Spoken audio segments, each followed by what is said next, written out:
Nikola Jokic, malakas ang statline para sa pang-apat na MVP. Chet Holmgren, emosyonal ang mensahe sa mga fans ng OKC. At Klay Thompson, may mensahe sa pagbabalik sa Chase Center. Parang hindi natuwa sa binabalak ng Warriors bilang salubong. Ngunit bago ang lahat, kung gusto nyo ng matibay na basketball shoes, Curry shoes, mabibili lamang sa halagang $2,499. I-click lamang ang link sa comment section. Si Nikola Jokic ay nanalo na ng 3 NBA MVP awards. Kung pagbabatayan ang ipinapakita niya sa pagsisimula ng season na ito, tila nasa malinaw siyang landas para makuha ang ika-4. Ngunit totoo ang tinatawag na voter fatigue, pati na rin ang matatag na paniniwala na ang MVP ay dapat manggaling lamang sa pinakamahuhusay na mga team. Ang Nuggets na may 7-3 record matapos mag-umpisa sa 0-2 ay mukhang maganda ang ipinapakita ngayon. Pero hindi natin alam kung magpapatuloy ito. Kung magtutuloy-tuloy sila o kahit man lang makapasok sila sa top 6 sa Western Conference pagdating ng Abril, wala itong ibang dahilan kundi si Jokic, na ngayon ay tinuturing na pinakamagaling na basketball player sa mundo. Muli niya itong pinatunayan noong linggo, matapos gumawa ng panibagong statline na magpapaisip sa mga tao na magsaliksik ng mga makasaysayang tala. Sa kanyang 37 points, 18 rebounds at 15 assists, at may dagdag pang 3 steals para sa kasiyahan sa panalo ng Denver laban sa Dallas sa score na 122-120. Nakamit ni Jokic ang ikatlong laro niya na may 30-15-15 statline sa kanyang career. Tanging si Oscar Robertson lang ang may mas marami.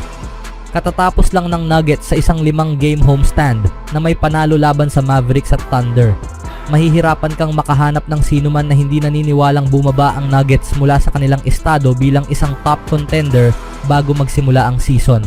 Nadagdag pa si Russell Westbrook, seryoso, kailan kaya matututo ang mga team?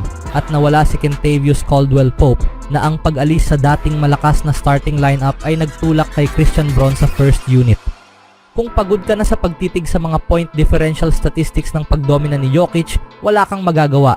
Nakakaloko ang epekto niya sa scoreboard. Noong Lunes, leading ang Nuggets ng 13 puntos laban sa Dallas habang nasa court si Jokic.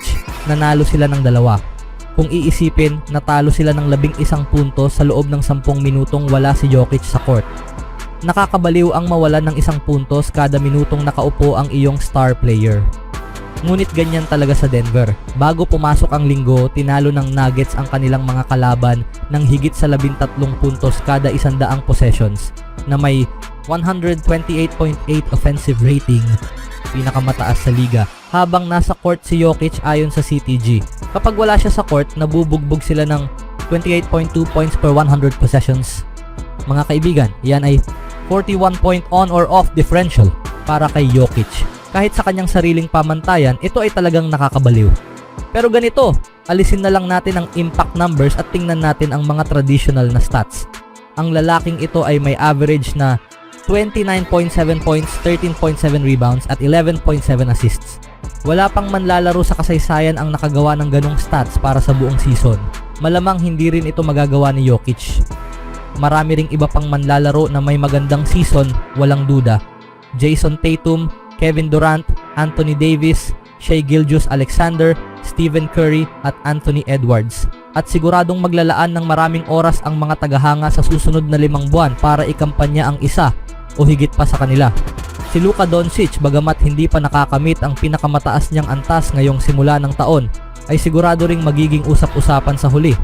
Ano sa tingin niyo mga kaibigan? Sa ibang balita naman, natalo ang Oklahoma City Thunder sa score na 116-127 laban sa Golden State Warriors, ngunit ang mas malaking problema ay ang pagkaka-injury ni Chet Holmgren sa unang quarter na magpapaliban sa kanya mula sa NBA sa loob ng 8 hanggang 10 linggo bago siya muling ma-evaluate. Ang right iliac hip fracture ni Holmgren ay dumating sa napakasamang panahon dahil mahusay ang ipinapakita niya sa unang bahagi ng season. Lalo itong mahirap para sa Thunder na hindi pa nakikita si Isaiah Hartenstein maglaro ngayong season dahil sa injury bago magsimula ang season, at si Jalen Williams ay nakaside rin dahil sa injury. Ang injury ni Holmgren ay naganap matapos siyang bumagsak ng malakas habang pinipigilan ang layup ni Andrew Wiggins sa unang quarter. Pagkatapos ng laro, nagbahagi si Holmgren ng kanyang damdamin sa X, dating Twitter, kung saan sinabi niya, "Hindi ko masabi kung mas mabuti o mas masama ang pakiramdam ko dahil naranasan ko na ito noon. Alam ko kung paano haharapin ito, kung ano ang dapat gawin, at kung gaano kaganda ang pagbangon mula rito. Pero sa kabilang banda, alam ko rin ang hirap at frustration ng prosesong ito at ang epekto nito sa iyong isipan. Pinakamahirap sa lahat, nasasaktan akong hindi ko matutulungan ang aking mga kakampi at makapaglaro para sa mga fans at sumusuporta sa amin ng ilang panahon.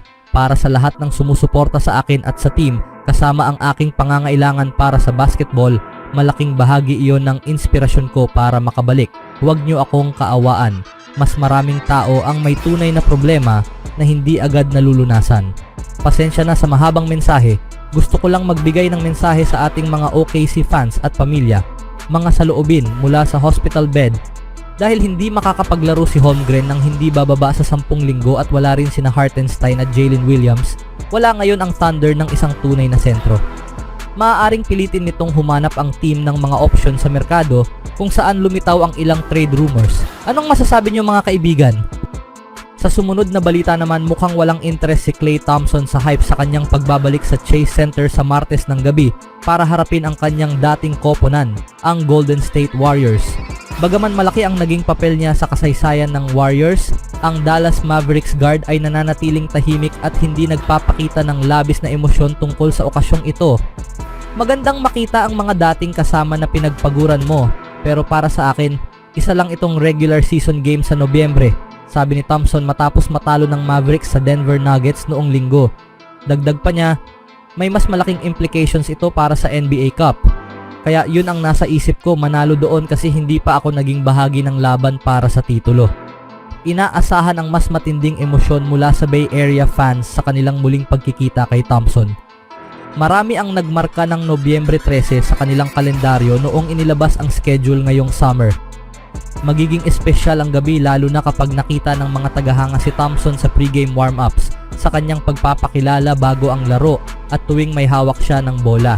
Sa kabila nito, tila kalmado si Thompson at hindi nag-aalala sa kung paano haharapin ang emosyon sa kanyang pagbabalik. Matagal ko na itong ginagawa, anya. Basketball ay basketball lang. Samantala, si Steph Curry, ang matagal ng kasamahan ni Thompson bilang Splash Brother, ay may ibang reaksyon. Nang tanungin tungkol sa pagbabalik ni Thompson sa Warriors post-game live, sinabi ni Curry, "Huwag niyong gawin sa akin to, hindi pa ako handa rito. Excited akong makita siya bilang kaibigan. Pero sinusubukan kong mag-conserve ng mental energy para sa Martes dahil alam kong magiging mabigat ito."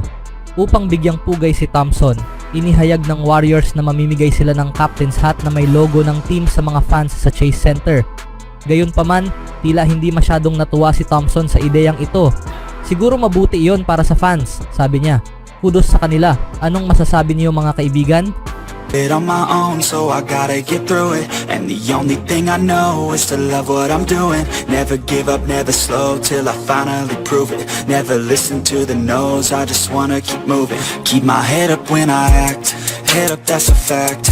Never looking back, I'ma keep myself on track.